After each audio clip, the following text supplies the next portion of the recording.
జై Shriram. Welcome to Divyashree kitchen. ఈరోజు vlog చాలా అంటే చాలా బాగుంది. ప్రతిరోజు చెప్తున్నప్పటికీ కూడా కానీ ఈరోజు మాత్రం ఇంకా బాగుందనమాట.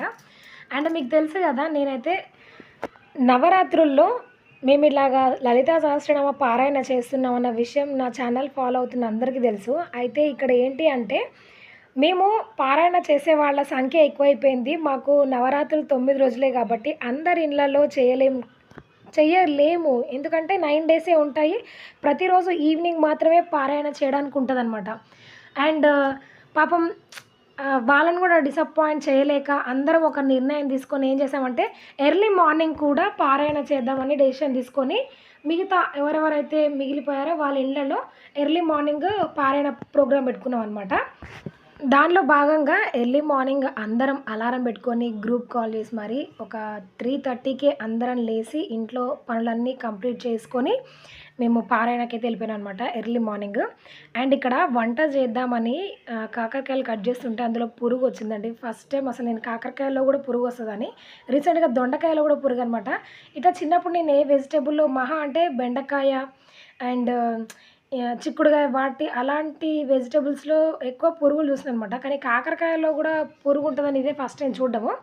ఇట్లా ఇంట్లో అయితే మార్నింగ్ లేవగానే ఈ 5:30 వరకల్లా వంట కంప్లీట్ చేసుకొని, బయట క్లీనింగ్ ప్రోగ్రామ్ చేసుకొని, అందరం 6 వరకల్లా ఇట్లా బయట మా కాలనీలో అయితే ఉన్నామనమాట. ఎర్లీ మార్నింగ్ 6కి అందరం రెడీ. ఇంట్లో అన్ని పనులు కంప్లీట్ చేసుకొని మరీ వచ్చామనమాట.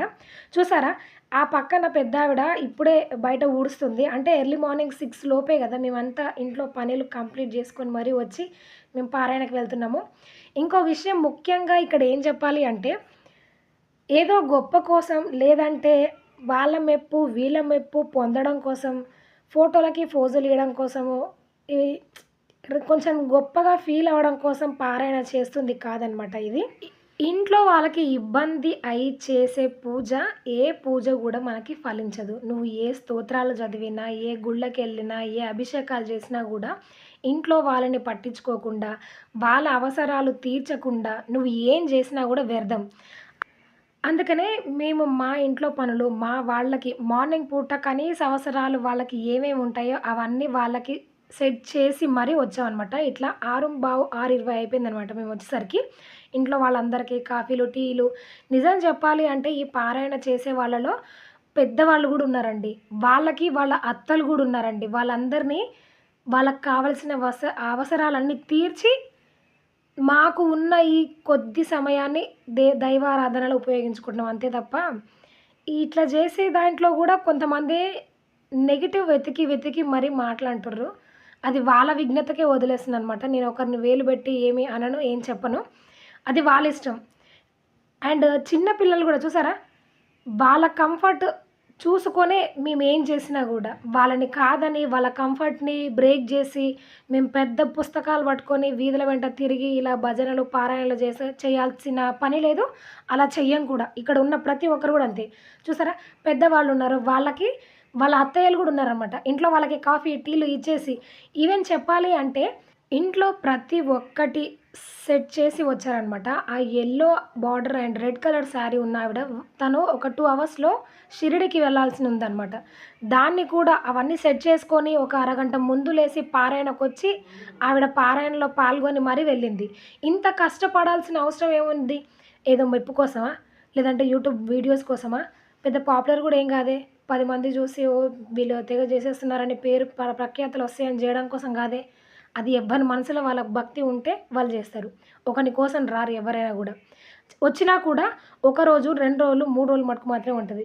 ప్రతిరోజు అట్లా వాళ్ళ టైంని అడ్జస్ట్ చేసుకుంటూ, ఇబ్బంది పడుకుంటూ ఈ పారాయణ చేస్తే మనకేదో మెడలొచ్చేస్తాయని గాదు. మన మనసుకు ప్రశాంతంగా ఉంది అనిపిస్తే మన వాళ్ళకి అన్ని కంఫర్ట్ జోన్‌లో ఉంచి మన టైంనైనా మనం అడ్జస్ట్ చేసుకొని చేసుకోవడానికి వచ్చిన వాళ్ళు మాత్రమే వీళ్ళనమాట. ఇక అనేవాళ్ళు ఎప్పుడైనా అంటూనే ఉంటారు. మీరు మంచిగా ఉన్నా అంటారు, మంచిగా లేకపోయినా అంటారు. సపోజ్ ఇవన్నీ కాకుండా కిట్టి పార్టీలు చేసుకున్నామనుకోండి, ఇంగ ఈళ్ళకేం పని లేదు. మొగుడు తెచ్చి పెడితే మంచిగా తింటుర్రు, కిట్టి పార్టీలు చేసుకుంటారని అదొక మాట అంటారు. అది కాకుండా ఇట్లా పారాయణలు చేసుకున్నాం అనుకో, ఇట్లా కూడా అంటారు. ఇగో వచ్చిర్రమ్మ పైకెంచి దిగొచ్చిర్రు, ఈళ్ళంత భక్తులు లేరు, వీళ్ళే చేస్తుర్రు అన్నట్టుగా అట్లా అంటారు. నువ్వు ఏది చేసినా అనేటోడు అంటూనే ఉంటాడు. మేము అవేవి పట్టించుకోము. మేము మాత్రం లలితమ్మకు తెలిస్తే చాలు మేమేం చేస్తున్నామో ఏం కథ అనేది.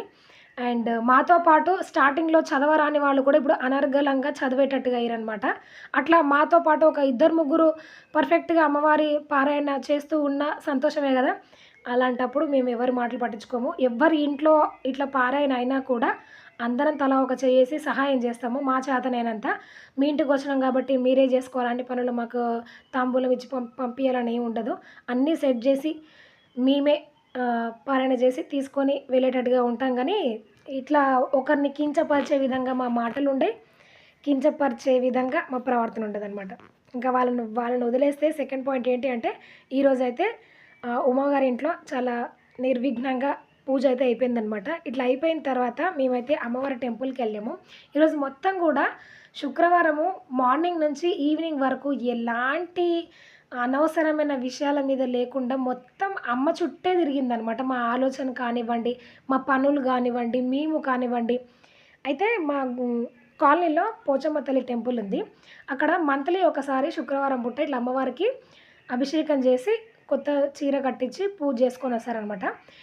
ఇష్టం ఉన్న వాళ్ళు ఇంట్లో నుంచి ప్రసాదం తీసుకెళ్ళి అమ్మవారికి సమర్పించి, వీలున్న వాళ్ళు అక్కడ స్తోత్ర పారాయణ చేసి వచ్చేస్తూ ఉంటారు. అందులో భాగంగా ఈరోజు శుక్రవారం కలిసొచ్చింది. అండ్ అలాగే మార్నింగ్ ఉమావారింట్లో పూజ, ఈవినింగ్ ఇంకొకరింట్లో కూడా పూజ ఉంది కాబట్టి అట్లా జరిగిపోయిందనమాట. శుక్రవారం మొత్తం కూడా అమ్మ నామంతోటి, అమ్మ మీద ధ్యాసతోటి ఉండిపోయిందనమాట. మనసు, బుర్ర, బుద్ధి అన్నీ కూడా.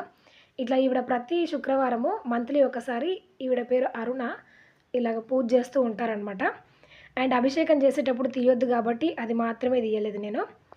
అండ్ ఈవినింగు ఝాన్సీ గారి ఇంట్లో కూడా పూజ స్టార్ట్ అయింది. ఆవిడ మన కోసం ప్రసాదం కూడా అన్నవరం సత్యనారాయణ స్వామి ప్రసాదం ఎలా చేయాలనో ఈరోజు వీడియోలో మనకు పోస్ట్ చేసిరనమాట. చాలా సంతోషంగా అనిపించింది.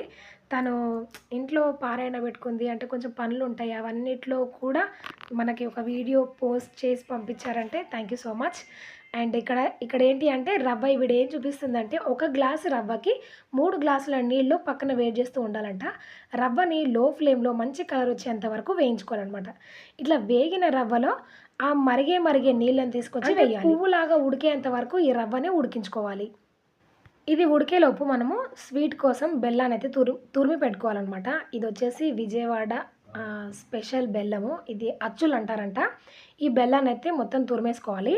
అయితే ఇక్కడ అన్నవర సత్యనారాయణ స్వామి ప్రసాదం చేయాలి అంటే మొత్తం షుగర్ తోటే అయితే మంచి కలరు, టేస్ట్ ఉంటది. అయితే ఇక్కడ మేము ఏం చేస్తున్నామంటే, ఒక గ్లాసు బెల్లము, ఒక గ్లాసు షుగర్ తీసుకుంటున్నాం అనమాట. బెల్లాన్నయితే తురిమేసి పక్కన పెట్టుకున్నాను. అండ్ ఇక్కడ షుగర్‌ని క్యారమిల్ లాగా చేస్తున్నాననమాట. అలా చేస్తేనే డార్క్ క్యారమిల్ లాగా చేస్తేనే మనకి అన్నవరం సత్యనారాయణ స్వామి ప్రసాదం ఏ కలర్‌లో ఉంటదో ఆ కలర్‌లో వస్తదనమాట. టేస్ట్ కూడా అలాగే ఉంటది. చూసారా, మొత్తం షుగర్ కరిగిపోయిన తర్వాత ఇలా మెల్ట్ అయిపోతుందనమాట. ఇప్పుడు స్టవ్ ఆపేసుకొని ఈ ఉడుకుతున్న రవ్వలో ఆల్రెడీ తురిమి పెట్టుకున్న బెల్లాన్ని వేసి కలిపేసుకోవాలి. అలాగా బెల్లం కరిగిపోయిన తర్వాత ఈ క్యారమిల్‌ని కూడా ఈ రవ్వలో వేసి కంటిన్యూగా కలుపుతూ ఉండాలనమాట. అలా అయితేనే మంచి కలర్ తోటి, టేస్టీ తోటి చాలా బాగుంటుంది. ఒకసారి ట్రై చేసి చూడండి. ఇట్లాగ మొత్తం మన క్యారమిల్ ఇందులో కలిసిపోయిన తర్వాత ఇందులో నెయ్యిని యాడ్ చేసుకోవాలి. కానీ ఈవిడ నెయ్యి పోసిందనమాట. టేస్ట్ మాత్రం నిజంగా చాలా అంటే చాలా బాగుంది. ఆ క్యారమిల్ మంచిగా మెల్ట్ అయినందుకో, లేకపోతే నెయ్యి ఎక్కువ పడ్డందుకో కానీ టేస్ట్ మాత్రం నిజంగా డెఫినెట్‌గా చాలా బాగుంది. అందరూ ఒకసారి ట్రై చేసి చూడండి. అండ్ ఇది వచ్చేసి హోమ్ మేడ్ ఘీ అనమాట. వాళ్ళ మమ్మీ చేసి పంపించిన నెయ్యి. అండ్ ఇప్పుడు ఈ నెయ్యిని ఇందులో యాడ్ చేసుకోవాలి. అయినా ఏ స్వీట్‌లోకైనా నెయ్యి ఉంటే ఆ టేస్ట్ వేరే ఉంటదనమాట. చాలా బాగుంటది. మొత్తం ఇలాగ నెయ్యి మొత్తం కలిపేసిన తర్వాతకి ఒక 4, 5 ఇలాచీలని షుగర్‌లో వేసి పౌడర్ చేసుకొని అందులో కలిపేసుకోండి. ఇంకా సూపర్ అంటే సూపర్ ఉంటదనమాట. లైట్‌గా పైకెంచి పచ్చకర్పూరం కూడా వేసింది. ఆ ఫ్లేవర్ అయితే తెలిసిందనమాట. ఇట్లా ప్రసాదం రెడీ చేసేసి మేమందరం వాళ్ళ ఇంటికైతే పారాయణకెళ్ళిపోయాము.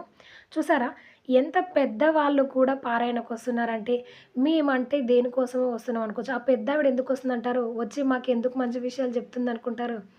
ఏదైనా ఉన్న సమయంలో, మనకు ఉన్న సమయంలో కొంచెంలో కొంచెమైనా ఎప్పుడూ ఉంటూనే ఉంటాయి. తోమేటివి, కడిగేటివి, వాళ్ళన్నారు, వీళ్ళన్నారు, వాళ్ళింటికెళ్ళాలి, వీళ్ళింటికెళ్ళాలి. 1,00,000 ఉంటాయి పొద్దున్న లేచిన కాంచి. అవన్నింటిని కొద్దిసేపైనా పక్కన పెట్టి, దేవుడి పైన మనసు పెట్టి, పెద్ద కోరికల కోసమో, లేకపోతే ఇంకా నేను ఫ్యూచర్‌లో ఏదో అవ్వాలన్న దాని కోసమో కాకపోయినా గూడా ఓ గంట సేపు ఒక నామం జెప్తే పనికి మాలిన విషయాలు అన్నిట్ల మీద మాట్లాడుతూనే ఉంటాం. అట్లా గాకుండా దొరికిన సమయాన్ని ఇట్లా యుటిలైజ్ జేసుకుంటే మంచిదని నా అభిప్రాయం అనమాట. మీరు అన్నా, అనకున్నా, ఎవరు అన్నా, అనకున్నా మాత్రం మా గ్రూప్‌లో ఉన్న వాళ్ళ ప్రతి ఒక్కరు గూడా నిజంగా ఉత్తమ గృహిణులే. ఎందుకంటే వాళ్ళ పనులన్నీ కంప్లీట్ జేసుకొని ఎవరితోటి ఏ మాట రాకుండా ఉన్న టైంని పిచ్చాపార్టీ కబుర్లకి లేదంటే పార్టీలకని, దానికని, దీనికని టైం వేస్ట్ జేయకుండా ఒకరు ఇట్లా పారాయణ చేద్దామంటే అవును ఇది మంచి పని ఇది జేద్దాం అని జెప్పేసి ఒకరికొకరు అట్లా జాయిన్ అవుతూ ఒక చైన్ సిస్టర్‌లాగా ఇట్లా ఒక గ్రూప్‌లాగా క్రియేట్ జేసుకొని నెలకొకసారో, వారానికొకసారో వీలున్నప్పుడు లేడీస్ అందరికీ అన్ని టైంలో కుదరకపోవచ్చు. కుదిరిన సమయంలో ఇట్లా పారాయణ జేసుకుంటూ మేమైతే హ్యాపీగానే ఉన్నాం. చూసే వాళ్ళకే కొంచెం పాపం బాధ అనిపిస్తున్నట్టుంది. బాధపడండి నష్టమేం లేదు. అండ్ మా పారాయణ మేము ఫుల్ స్టాప్ అసలు పెట్టేదే లేదనమాట. ఎందుకంటే వచ్చేది శ్రావణ మాసం. శ్రావణ మాసంలో ఇంకా పెద్ద పెద్ద ప్లానింగ్సే ఉన్నాయన్నమాట మాకైతే పారాయణ విషయంలో. శ్రావణ మాసంలో మంగళవారాలు, శుక్రవారాలు, పౌర్ణమి, అమావాస్య తిథుల్లో కూడా మేము పారాయణ చేద్దాం అనుకుంటున్నాం అనమాట. మంచి రోజులున్నప్పుడు దైవనామం చెప్పుకోవడంలో తప్పేం లేదు. మంచి రోజు లేకపోయినా చెప్పుకోవడంలో తప్పేం లేదు. మనకు టైం దొరికితే చాలు ఇంట్లో వాళ్ళకి ఇబ్బంది కలగకుండా మనకున్న మన టైంని యుటిలైజ్ చేసుకోవచ్చనమాట ఈ విషయాలలో. అండ్ నా వ్లాగ్ మీకు నచ్చితే మాత్రం లైక్ చేయండి. అండ్ ఇంకో విషయం ఏంటి అంటే ఏమైనా తప్పులు మాట్లాడుంటే మాత్రం లైట్ తీసుకోండి. నేను ఎవరిని ఉద్దేశించి అన్న విషయాలైతే కాదు. జనరల్‌గా మాట్లాడిన మాటలే. అండ్ ఈ వ్లాగ్‌లో ఏ టాపిక్ నచ్చిందో కామెంట్ సెక్షన్‌లో తెలియచేయండి. అలాగే నా ముగ్గు ఎలా ఉందో చెప్పండి. వ్లాగ్ నచ్చితే లైక్ చేయండి. మీ ఫ్రెండ్స్ అండ్ ఫ్యామిలీ మెంబర్స్‌కి షేర్ చేయండి. మరికొన్ని డిఫరెంట్ వీడియోస్ కోసం నా ఛానల్‌ని సబ్స్క్రైబ్ అవ్వండి. Thanks for watching. జై శ్రీరామ్. జై జై శ్రీరామ్. సర్వం శ్రీకృష్ణ పాదారవిందార్పితమస్తు.